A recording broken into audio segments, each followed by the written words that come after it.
I have been in toxic environments. And one of the things, a lot of them actually, and one of the things people don't talk enough about is how hard it can be to get rid of toxic environment, to get out of toxic environments.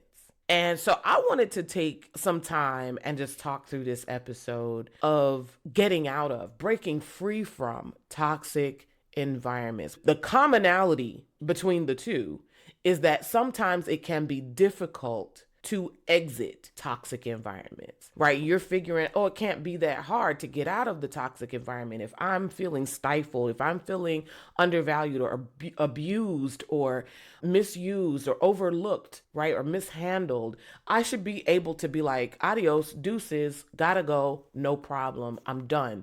And that's not always the case, right? The last job I had, quite honestly, I knew 3 years in, I'm done. I was at that place for 6 years.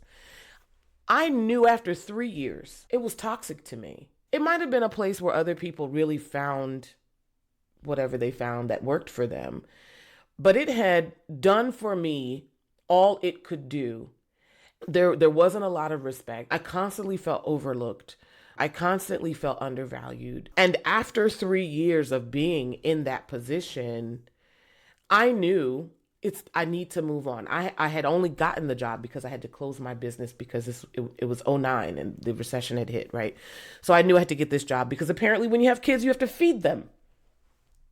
That's one of the rules or laws. Feed your kids. So I had to get a job, right? I had to close my business down, get a job.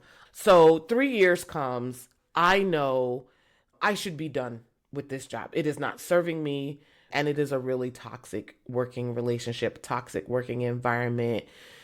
And I did not leave. At that mark, I stayed another 3 years. By the time I left that job, I was literally crying on my way to work, sitting in the parking lot, either still crying or cleaning up my face from crying because I did not want to go back into that toxic working environment. I hated that job. By the time I left, it was such a painful place to be. And that is the hallmark of a toxic environment. It is like burning hot tar that you have immersed your body in. You don't want to be neck deep, face deep in this scalding hot tar, but you can't get out of it. You want to get out of it, but you cannot see your way out of it.